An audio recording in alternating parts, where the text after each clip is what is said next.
जो आने दो हाँ ठीक है, चलो अब चलो ध्यान दो। तो डार्विन साहब का इवोल्यूशन का क्या था? तो डार्विन साहब ने दो कॉन्सेप्ट बताया, दो थ्योरी दिया इवोल्यूशन। कितना थ्योरी? दो थ्योरी दिया। एक बताया ब्रांचिंग डिसेंट और दूसरा क्या बताया? Natural selection. ब्रांचिंग डिसेंट में क्या बताया उन्होंने? Adaptive radiation. कैसा एडेप्टिव रेडिएशन? मान लो कोई एक कॉमन एंसेस्टर था, ठीक है, उससे 2 हुए, फिर उससे 4, फिर उससे 16। तो अब बताओ इससे ये जो 2 हुए होंगे जरूरी है क्या एक ही साथ रहते होंगे? अलग अलग मान लो चले गए। फिर इनसे जो बच्चे हुए वो अलग अलग चले गए, इनसे जो बच्चे हुए वो अलग अलग दिशा में, अलग अलग जियोग्राफिकल एरिया में चले गए। तो इन सब के अंदर क्या हुआ? कुछ ना कुछ इवोल्यूशन हुआ। अब इसके अंदर जो चीज पाया जाएगा, इसके अंदर वो चीज इवोल्यूशन होके मिल जाएगा। मान लो जो चीज इसके अंदर नहीं था वो वेरिएशन होके इसके अंदर मिल जाएगा। तो ये क्या हुआ? Branching descent. मतलब कि एंसेस्टर से जो बच्चे हुए वो अलग अलग जियोग्राफिकल एरिया में जाने लगे, जिस कारण उनके अंदर एडेप्टेशन आया, वेरिएशन आया, वो आगे चल के इवोल्यूशन टेक प्लेस हो गया उसके अंदर। ठीक, क्लियर ये चीज? और ये कम से कम 50 जनरेशन बीतता है तब जाके होता है। ऐसा नहीं है कि 2-3 जनरेशन के बाद ही हो जाएगा, ऐसा नहीं। कम से कम 100 साल 200 साल वर्क रखता है। नेक्स्ट उन्होंने क्या बताया? Natural selection.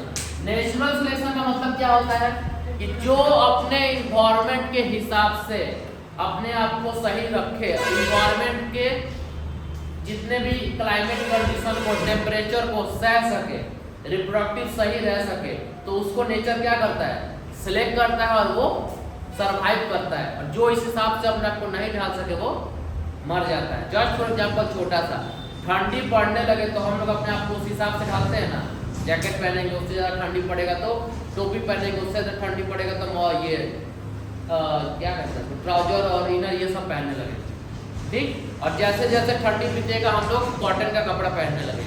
तो ये क्या, अगर इसके हिसाब से कोई ना अडेप्ट करे तो वो में भी मर सकता है। कोई ठंडी में अगर इस हिसाब से ना रहे, अपने आप को जैकेट पहना के ना रहे, अपने आप को घर के अंदर ना रहे, खुले में घूम रहा है गंजी पे एकदम बाहर, तो ठंडा लग के में भी मर सकता है। यस और नो? जनरली ठंडी में लोग को हार्ट अटैक आ जाता है इसी वजह से। तो ये छोटी सी चीज थी। तो वही बोल रहा है कि अगर इस इन्वायरमेंट में अगर हम लोग अपने आप को इन्वायरमेंट के हिसाब से नहीं रखें, उसके हिसाब से नहीं ढालें, अब उसके हिसाब से एडेप्टेशन नहीं करें, तो क्या होगा? हम लोग का सिलेक्शन नहीं होगा और में भी हम लोग सर्वाइव नहीं कर पाएंगे। लेकिन अगर हम लोग अपने आप को उस हिसाब से ढाल लिए तो हम लोग सर्वाइव करेंगे और हमारा आने वाला नस्ल भी बढ़ेगा। अंडरस्टूड? तो वही है क्या? Natural selection. मतलब नेचर किसको सिलेक्ट करता है? तो जो नेचर के हिसाब से रहेगा नेचर उसको सिलेक्ट करेगा। ये है नहीं कि गर्मी बहुत पड़ रहा है और बैठ के एकदम तीखा सामान खा रहे हैं तो बॉडी पे इफेक्ट पड़ेगा कि नहीं पड़ेगा? पड़ेगा। और ठंडा का दिन में ठंडे सामान खा रहे हैं तो बॉडी पे इफेक्ट पड़ेगा नहीं। तो वही है भाई, जैसा नेचर वैसा आप लोग खाना पीना कीजिए, वैसा आप लोग रहन सहन कीजिए, तो उस हिसाब से आप सर्वाइव अच्छे से कर पाइएगा। ठीक, सबसे जरूरी क्या है इस दुनिया में? इंसान को सबसे ज्यादा जरूरी क्या है इस दुनिया में? बताइए लोग, बताओ तो फल।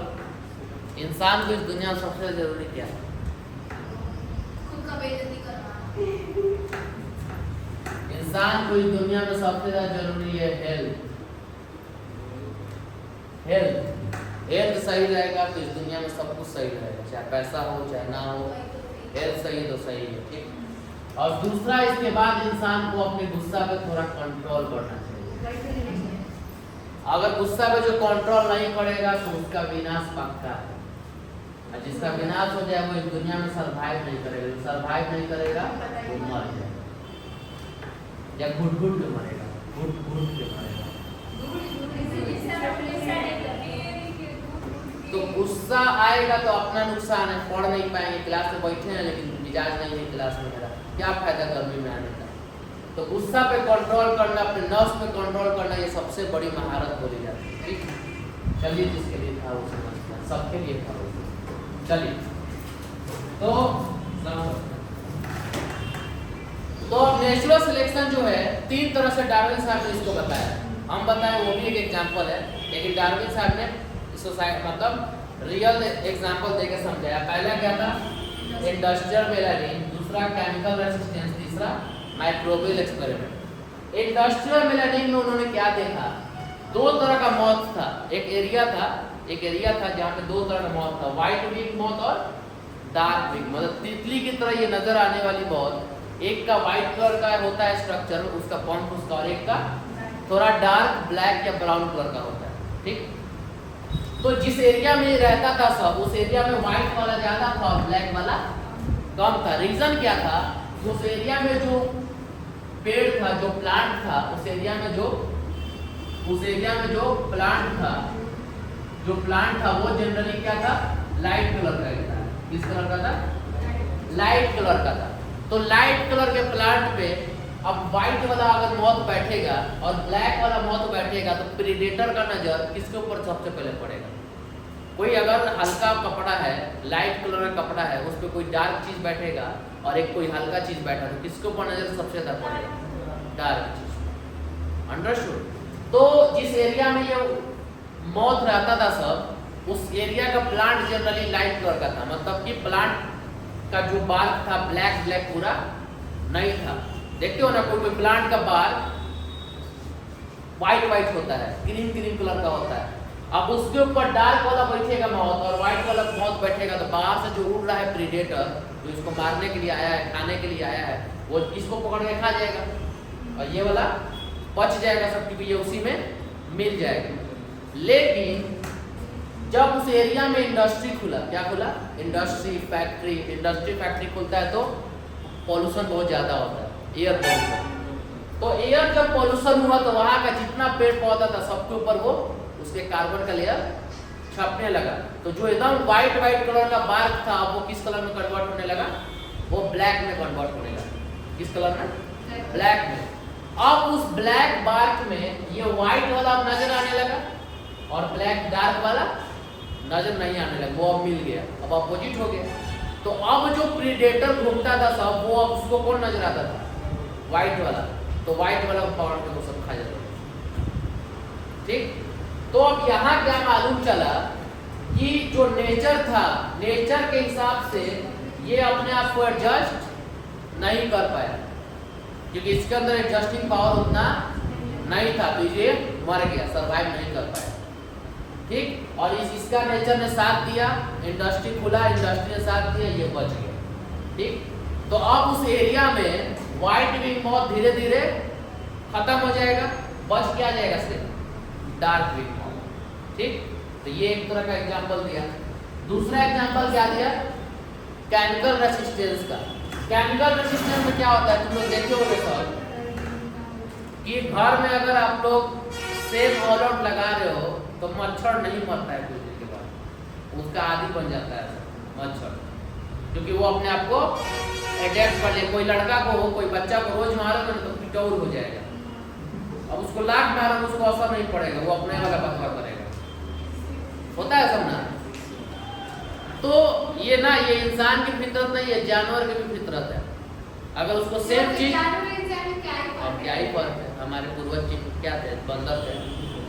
तो अगर किसी चीज को सेम इन्वायरमेंट में रखोगे तो क्या होगा, वो अपने आप को अडेप्ट कर लेगा। तो अब क्या हुआ, केमिकल रेसिस्टेंस में क्या हुआ कि excessive use of herbicides and pesticides has resulted in evolution of resistant varieties of microbes in a much lesser time scale। अब पेस्टिसाइड और हर्बिसाइड का यूज होने लगा खेतों में, गांव में, कि माइक्रो ऑर्गेनिज्म के चलते मर जाए और हमारा फसल बच जाए। तो अब इसके चक्कर में क्या हुआ, यूज करते करते जो माइक्रो ऑर्गेनिज्म था वो चालाक हो गया सब। अब जो पेस्टिसाइड आता था अब उसके खिलाफ एडेप्टेशन करने लगा सब, बचाव करने लगा सब। कुछ दिन के बाद ऐसा वक्त आया कि वो उस खिलाफ अपने आप को अडेप्ट कर लिया सब। जस्ट फॉर एग्जाम्पल, अगर आपको थोड़ा सा बुखार हो और आप 400 mg का कालपोल या पैरासिटामोल का गोली खाओ, ठीक, कुछ ऐसा स्टेज आ जाएगा 5 साल या 10 साल के बाद अब वो 400 mg का कालपोल आपको सूट नहीं करेगा। आपको अब उससे 500 mg या 650 mg का खाना पड़ेगा। पहले 400 mg का लोग बुखार का दवा खाता था, यस और नो, ठीक हो जाता था। अब खाता है तो जल्दी ठीक होता है, नहीं होता है, सीधे डॉक्टर 650 mg का लिखता है। ऐसा क्यों हुआ, क्योंकि हम लोग दवा वो खाते खाते उसको अपने अंदर क्या किए, अपने अंदर के या बाहर के जो भी माइक्रो ऑर्गेनिज्म थे, बॉडी उसको क्या किया, अडेप्ट कर लिया। अब बॉडी जब अडेप्ट कर लिया तो अब उससे हाई पावर का दवा खाइएगा तभी आपको सूट करेगा, वरना सूट नहीं करेगा। ठीक, तो सेम चीज हुआ, जब किसी केमिकल का यूज हम लोग करने लगे तो उस केमिकल के यूज से जो भी ऑर्गेनिज्म थे वो उसके खिलाफ अडेप्ट हो गए, और जब अडेप्ट हो गए तो अब वो उससे नहीं मरे। अब उससे नहीं मरे तो उसके अंदर कौन सा इवोल्यूशन आ गया, तो केमिकल रेजिस्टेंस उनके अंदर है, इसके चक्कर में उनका इवोल्यूशन है। तो उनके जो एंसेस्टर थे उनके अंदर तो वो नहीं था, तो वो बेचारे मर जाते थे, हम लोग छिड़काव करते थे। तो लेकिन धीरे धीरे समय बीतते गया, 5 साल बीता, 10 साल बीता, अब जो उनके माइक्रोब्स होने लगे वो ढाल लिए अपने आप को धीरे धीरे धीरे धीरे, और अब हम यही हर्बिसाइड पेस्टिसाइड का यूज करते हैं तो वो नहीं मरते हैं। अब इससे हाई पावर का यूज करना पड़ता है, तो उससे चलते हम लोग का जो फसल हो रहा है वो भी इफेक्ट पड़ता है। आजकल जितना हम लोग सब्जी वब्जी खा रहे हैं, क्यों लोग सब्जी खा रहे हैं फिर भी बीमार पड़ जा रहा है, क्योंकि सबके अंदर मिलावटी आ रहा है। प्रॉफिट के चक्कर में सबके अंदर मिलावट हो रहा है कि भाई थोड़ा पेस्टिसाइड, थोड़ा सा खाद ये वाला डाल देंगे तो हेल्दी, चूंकि गाजर के बड़ा इतना बड़ा गाजर हो जाएगा तो आधा किलो का वजन से 1 किलो का वजन हो जाएगा, प्रॉफिट ज़्यादा हो। ठीक, तो ये था केमिकल रेसिस्टेंस से क्या इवोल्यूशन हुआ। ठीक, और इसी इवोल्यूशन को क्या बोलता है, एंथ्रोपोजेनिक इवोल्यूशन। क्या बोलता है, एंथ्रोपोजेनिक इवोल्यूशन एक ऐसा तरह का इवोल्यूशन है जिसके कारण हमारे जो इंसान के जरिए माइक्रो ऑर्गेनिज्म या कोई एनिमल क्या होता है उसके अंदर इवोल्यूशन होता है, बाकी सबके अंदर अपने से इवोल्यूशन हो रहा है। लेकिन ये एक ऐसा क्राइटेरिया है जिसके कारण इंसान दूसरे ऑर्गेनिज्म के अंदर इवोल्यूशन कराता है। ठीक, वो अपने आप में अडेप्ट करते करते इंसान के चलते इवोल्यूशन करता है। नेक्स्ट क्या है हमारा, माइक्रोबियल एक्सपेरिमेंट से कैसे, ये इसी का साथी है माइक्रोबियल एक्सपेरिमेंट। क्या हुआ, एक कल्चर मीडियम लिया गया, इसमें एक तरह का बैक्टीरिया डाला गया। ठीक, पूरा एक तरह का बैक्टीरिया है, उसको क्या किया गया, मीडियम में चेंज किया गया, इसको टेम्परेचर बढ़ा दिया गया, क्लाइमेट चेंज किया गया इसका। जब किया गया तो क्या देखा गया कि उसमें से आधा मर गया था, थोड़ा बहुत बचा था। तो ये जो थोड़ा बहुत बचा था वो कैसे बच गया सर, वो अपने आप को क्या किया होगा सर, अडेप्ट कर लिया होगा सर, यस और नो। जब अडेप्ट कर लिया होगा सर तो ये बच गया, बाकी मर गया। ये क्या होता है, माइक्रोबियल एक्सपेरिमेंट। ठीक, तो ये एक बार में नहीं होता है, इन्वायरमेंट के हिसाब से धीरे धीरे धीरे धीरे अपडेट होता है। ठीक, जैसे कि दो तरह के ह्यूमन बीइंग होते हैं, एक होता है जो सिचुएशन के हिसाब से अपने आप को ढाल लेता है, एक होता है जो सिचुएशन के हिसाब से नहीं ढाल पाता।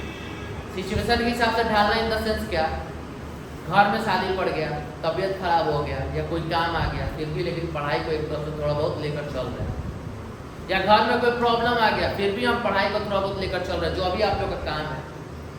और एक चीज क्या होता है कि घर में शादी हो गया, मतलब एकदम मेरा शादी है, पढ़ाई वढ़ाई क्या होता है, शादी पहले है, एक तो ये हो गया, तबीयत खराब, बाप रे बाप बुखार है, लिखने का मन नहीं कर रहा है, साइड हो गया। तो एक ये हो गया, और एक क्या हुआ, जो इसके हिसाब से अपने आप को ढाला, तो आगे चल के कौन सर्वाइव करेगा अच्छे से, जो सिचुएशन के हिसाब से अपने आप को ढाल लिया। ठीक, तो इनमें से भी जो सिचुएशन के हिसाब से ढाल लेते हैं वेरी गुड, जो नहीं ढालते हैं उनके पास हमेशा बहाना रहता है, कभी मूड खराब होने का बहाना, अरे हम देख ले रहे हम समझा, कभी मूड खराब होने का बहाना, कभी तबीयत खराब होने का बहाना, कभी शादी का बहाना, तो कभी कुछ का बहाना। हम इसको बहाना ही कहेंगे, नो डाउट ये अगर सच भी हो लेकिन ये बहाना है, सच है लेकिन वो बहाना है। इंसान का एक्सक्यूज सबसे बड़ा क्या है ना, अगर उसको कुछ होता है ना तो वो बहाना ढूंढता है। एग्जाम में हम फेल हो गए थे क्योंकि मेरे घर में मेहमान आ गया था, एग्जाम में हम फेल हो गए थे क्योंकि मेरा तबीयत खराब हो गया था, एग्जाम में हम फेल हो गए थे क्योंकि ये हो गया था। बस उसको चाहिए, अपने अंदर गलती नहीं दिखेगा कि हम कर सकते थे। तुमको हाल फिलहाल का बात बता रहे, एक पानी पूरी वाला था, वो पानी पूरी खिला रहा था, और दूसरी तरफ से ना हाल फिलहाल 2 दिन पहले की बात है, वो लेक्चर मोबाइल पे चला के पानी पूरी लोग को खिला रहा था। उसका कंडीशन से भी खराब कंडीशन है। आप लोग का क्या है, तो आप लोग के पास दिमाग अल्लाह ताला नहीं दिए हैं क्या, सबके पास दिमाग है। तो आप लोग पढ़ाई लिखाई नहीं करना, जाहिल है तो काहे का दिमाग आपको पैसा फंसा रहे हैं, जाइए लोग कुछ काम सीखी लोग, शादी वादी करके अच्छे से घर में जाइए, इसके अलावा कुछ हो सकता है क्या। लड़का सब नहीं पढ़ेगा तो क्या करेगा, माँ बाप काम सिखाएगा, कहेगा जाओ जाके काम सीखो, कहीं जाके काम करो, इसके अलावा भी कुछ सिखाएगा क्या। जैसा है आप लोग का मर्जी वैसा। तो भाई इंसान ना अपने आँख से देख रहा है। आज के जमाना में उतना मेहनत, जो भाई उतना मेहनत कर रहा है वो ना आगे चल के कुछ करेगा भाई, नहीं निकलेगा उसका, लेकिन ऊपर वाला उसका मेहनत के हिसाब से उसको फल देगा। लेकिन जो कुछ कर ही नहीं रहा है, एक बहुत अच्छा लाइन हम बोलते हैं कि मंजिल मिलेगी भटक कर ही सही, गुमराह तो जो है वो है जो घर से निकले ना। घर पे बैठ गए हैं, हमसे तो कुछ हो ही नहीं रहा, हम कुछ पढ़वे नहीं करेंगे तो क्या फायदा है। अब तुम लोग ही ग्रुप में जो भी कुछ है यहाँ तक आ रहे हो तो कम से कम 100 में से 10% तो घुस रहा है दिमाग में। इतना तो पता चल रहा है ना क्या क्या पढ़ना है, कितना बच्चों सबको तो इहो नहीं पता है क्या पढ़ना है। अब अभी तक इंक्वायरी आ रहा है कि सर हमको 12वीं क्लास में ट्यूशन पढ़ना था, इतना दिन से कहाँ थे तो सोच रहे थे। तो बताइए अब वो लोग का लेवल आप लोग के लेवल से तो बहुत नीचे गिर गया ना। यहाँ 5-6 चैप्टर कंप्लीट होने वाला, तो कुछ भी है तो वही चीज़ है भाई। आ रहे हो तो भाई कुछ ना कुछ मिलेगा, नहीं आओगे तो कुछ नहीं मिलेगा, नथिंग। क्या होता है लोग ऑनलाइन क्लास लेता है, लेकिन ऑनलाइन क्लास का क्या है 10 में से मात्र 2 ही 3 बच्चा ऑनलाइन क्लास सही से कर सकता है। नो डाउट अच्छा होता है, लेकिन 2 ही 3 बच्चा करता है, बाकी बैकलॉग के चक्कर में छूट जाता है ना। लेकिन यहाँ पर क्या है, यहाँ पे टीचर का डर है, और अरे टीचर तो है लोग नहीं, इधर उधर बात बतिया गया चलो हटाओ 100 को बच्चा है सब। तुम लोग ना यहाँ पे बहुत अच्छा है कि यहाँ पे बच्चा कम है, सब कम इन द सेंस की सिलेक्टेड बच्चा है। हाँ 25 बच्चा है 30 बच्चा है तो टीचर का सबके ऊपर ध्यान है। अब जहाँ 100-200 बच्चा है क्या टीचर का सबके ऊपर ध्यान जाएगा?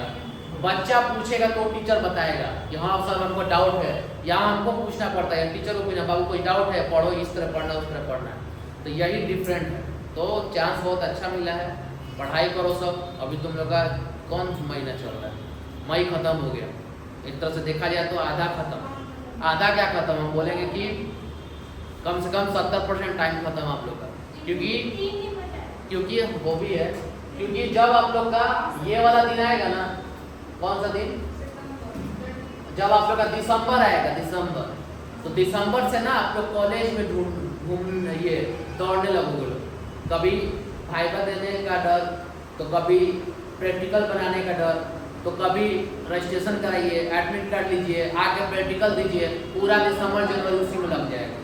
पढ़ाई नवंबर तक करोगे तो ठीक है, उसके बाद उस समय एक्स्ट्रा जो भी सब्जेक्ट लिए होगे वो पढ़ना अलग, इंग्लिश हिंदी जो भी है, तो उस समय प्रेशर बहुत ज़्यादा रहेगा। और अगर फिजिक्स केमिस्ट्री और बायो अब या मैथ अभी नहीं पढ़े जो भी है इसमें से, तो उस समय अगर पढ़ने बैठोगे तो सिवाय चीट के और कोई माध्यम नहीं रहेगा। और वही दुआ करो कि फर्स्ट डिवीजन से पास हो जाए बस, तो क्या फायदा भाई। नंबर ऐसा लाओ कि माँ बाप भी आगे पढ़ाने में क्या करें, तुम लोग का मदद करें। अब नंबरे बकलोल नीचा आ गया तो माँ बाप से गाली सुनोगे, हो सकता है आगे चल के पढ़ाई होता ना, कहे ग्रेजुएशन में नाम लिखवा घर पर बैठ के पढ़ाई करो, सिंपल यही होता है। अब भाई इंटर के बाद बाहर कौन माँ बाप भेजेगा, जो बच्चा वैसा रिजल्ट है या जिसको लगे माँ बाप को ये ऐसा कर सकता है। तो बेटा थोड़ा पढ़ाई पे इसलिए तुम लोग तो ज़्यादा ध्यान दो। अब लास्ट क्या है हमारा, थ्योरी ऑफ इवोल्यूशन मॉडर्न। आजकल के ज़माने के हिसाब से क्या इवोल्यूशन दिया गया कि क्यों इवोल्यूशन होता है। लास्ट ये ना थॉट क्या है, mutation theory. Thought mutation theory क्या बोलता है, म्यूटेशन थ्योरी किसने दिया था? एच डे व्रिस, ठीक, इसका उच्चारण हमको नहीं समझ, रूज डे व्रिस जो है, तो डे व्रिस साहब ने इसको दिया था। डे व्रिस साहब का क्या कहना था, इन्होंने किसके ऊपर ये आविष्कार किया था? एवनिंग प्रेमोर्स के ऊपर आविष्कार किया था डे व्रिस साहब ने। जब एवनिंग प्रेमोर्स के ऊपर इन्होंने देखा तो क्या देखा कि जो इवोल्यूशन होता है वो सडन होता है, धीरे धीरे नहीं होता। इनके अनुसार क्या था कि इवोल्यूशन होता है वो क्या होता है, सडन होता है, मतलब म्यूटेशन होता है, आपके डीएनए में कुछ चेंजिंग हो जाएगा, उसके चलते आपके अंदर इवोल्यूशन हो जाएगा। मतलब ये अचानक होता है, धीरे धीरे नहीं होता है। ये किसने बताया था? डे व्रिस साहब ने बताया था। इतना दे दिया। उन्होंने एक टर्म दिया क्या, साइटेशन और रैंडम। इसका मतलब क्या होता है कि आपके डीएनए में सीक्वेंस में चेंजिंग हो, म्यूटेशन, और उसके चलते आपके अंदर इवोल्यूशन है वो। इन्होंने इसीलिए इनको म्यूटेशन थ्योरी दे दिया। लास्ट तो सबसे मेन है क्या, मॉडर्न में मॉडर्न सिंथेटिक थ्योरी। ये क्या बोला कि इवोल्यूशन कैसे होता है? पहला क्या रीजन दिया, म्यूटेशन, बोला म्यूटेशन से भी होता है। दूसरा क्या दिया, gene migration. Gene migration means what, कि अगर एक इंसान एक से दूसरे जगह माइग्रेट करके जा रहा है तो वहाँ के इन्वायरमेंट के हिसाब से उसके डीएनए पे इफेक्ट पड़ता है और वहाँ के इन्वायरमेंट के हिसाब से वो इवोल्यूशन आ जाता है। दूसरा कंडीशन। तीसरा कंडीशन क्या, जेनेटिक ड्रिफ्ट उसको बोलता है ना, कि जेनेटिक ड्रिफ्ट बोलता है कि जीन में जो भी जीन है ठीक, उसमें कुछ ड्रिफ्ट आ जाता है। अब क्या आता है, इस टर्म को तुम लोग को बायोटेक में पढ़ाएंगे या इनहेरिटेंस में पढ़ाएंगे, यहाँ इसको छोड़ दो। लास्ट क्या है, जेनेटिक रिकॉम्बिनेशन और नेचुरल सिलेक्शन। इसमें क्या बोला कि जो भी हमारा मतलब इन सारे लोगों के बाद को कंबाइन करके एक थ्योरी दे दिया कि नेचर सिलेक्ट करता है सर्वाइव करने के लिए, वो भी उससे भी इवोल्यूशन होता है, उसके जीन में कोई रिकॉम्बिनेशन होता है, कोई चेंजिंग होता है, उसके कारण भी इवोल्यूशन होता है। ठीक, तो ये सब कारण है किस चीज का, इवोल्यूशन का, कि कैसे इवोल्यूशन होता है। समझ में आ गया। तो 4 है, लेमार्क साहब ने, डार्विन साहब ने और डेवरी साहब ने और मॉडर्न फिल्म। ये 4 है, इवोल्यूशन कैसे हुआ उसको बताया। खत्म। इसके बाद 2 टॉपिक और है आप लोग का।